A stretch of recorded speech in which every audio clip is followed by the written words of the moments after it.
साथियों, जेसी बैंक के एजीएम में आज एफको वेस्टर्न रेलवे तबीयत खराब होने से आ नहीं सके भरे मंच से मैंने कुछ मुद्दे उठाए।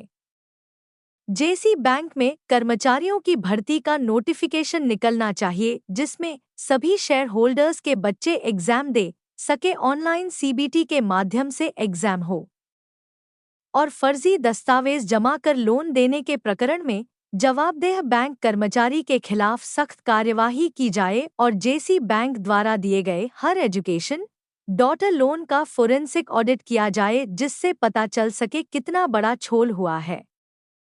साथियों, माननीय चेयरमैन सर ने आश्वासन दिया है पिछले 2-3 वर्षों में दिए गए हर लोन की जांच की जाएगी और सख्त कार्यवाही की जाएगी। रंजित सिंह, संगठन सचिव।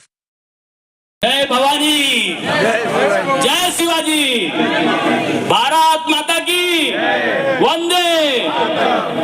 साथियों, मंच पर उपस्थित सभी पदाधिकारियों और जेसी बैंक के अधिकारियों और यहाँ आए हुए रेल कर्मचारी भाइयों और जेसी बैंक के कर्मचारियों जिन्होंने रात दिन मेहनत करके हमारे लिए इतना बड़ा विशाल आयोजन किया, उनकी मेहनत के बिना यह आयोजन सफल ही नहीं हो सकता था। और हमारे शेयर धारक जिन्होंने अपनी छुट्टी डालकर यहाँ पर आए, उनके लिए भी बहुत बहुत धन्यवाद। साथियों, हमारे कुछ विशेष मुद्दे थे, लेकिन वेस्टर्न रेलवे माननीय एफएनसीओ साहब के ना आने की वजह से मैं उन मुद्दों में विस्तृत से नहीं जाना चाहता हूं, लेकिन कुछ मुद्दों पर मैं चर्चा करना चाहता हूं। साथियों, जेसी बैंक का असली मालिक कौन होता है, कोई बताएगा?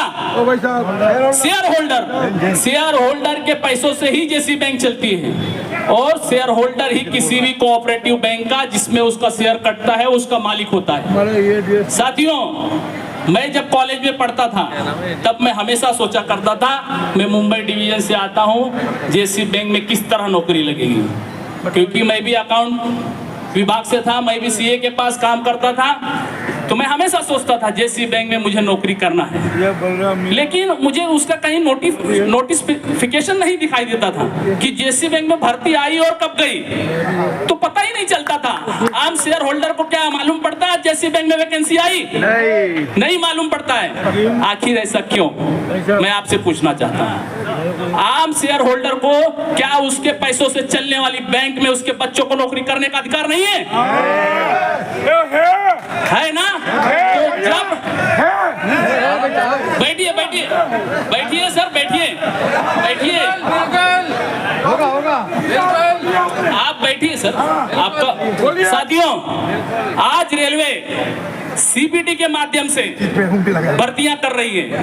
मैं माननीय जेसी बैंक से अनुरोध करूंगा कि आप भी सीबीटी के फॉर्मेट में जाइए और जो भी भर्तियां होंगी वो सीबीटी के रूल से होनी चाहिए, ऑनलाइन होनी चाहिए और उसमें सभी शेयर धारकों को मौका मिलना चाहिए और उनके बच्चों को मौका मिलना चाहिए। उनके बच्चे उस फॉर्म को भरेंगे और वो एग्जाम देंगे।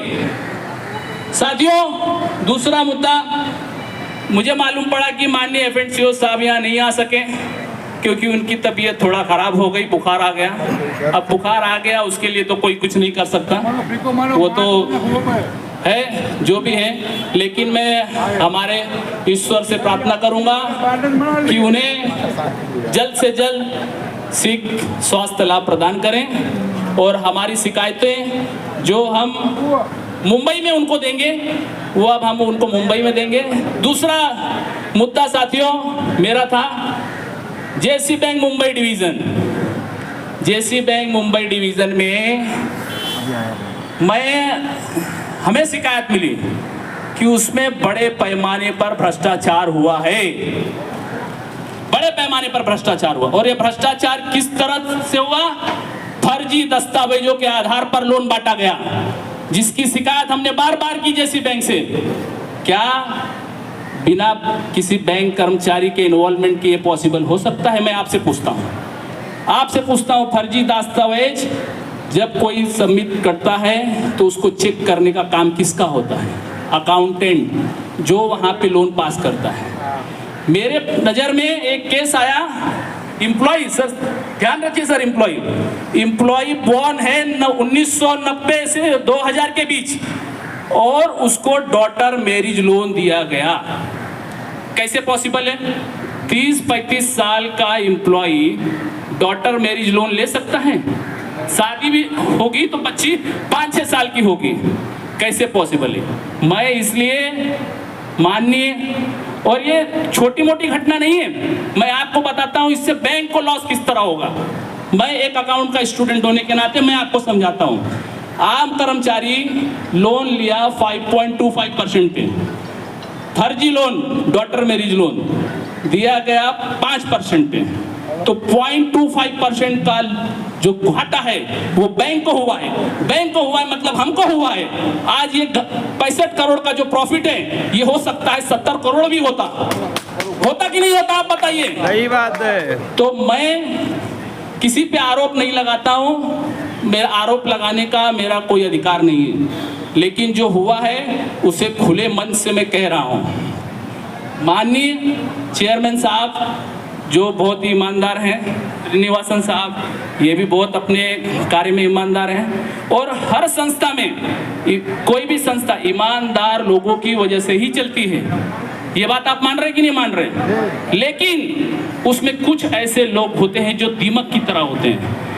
आज इस दीमक को जो हमारी जैसी बैंक में लगी है, इसे पेस्ट कंट्रोल करना बहुत जरूरी है। जरूरी है कि नहीं जरूरी है? इसीलिए बात सही है आपकी। इसीलिए मैं माननीय चेयरमैन साहब से अनुरोध करता हूं कि जेसी बैंक द्वारा दिए गए हर लोन की फॉरेंसिक ऑडिट कराई जाए। एक लोन की फॉरेंसिक ऑडिट होनी चाहिए, जिससे दूध का दूध और पानी का पानी हो जाएगा। मैं यहाँ आए सभी शेयर होल्डरों को धन्यवाद देता हूँ और अपनी वाणी को यहाँ विराम देता हूँ, और मुझे मंच पर बोलने के लिए मौका दिया गया, इसके लिए भी मैं माननीय चेयरमैन साहब को बहुत बहुत धन्यवाद देता हूँ।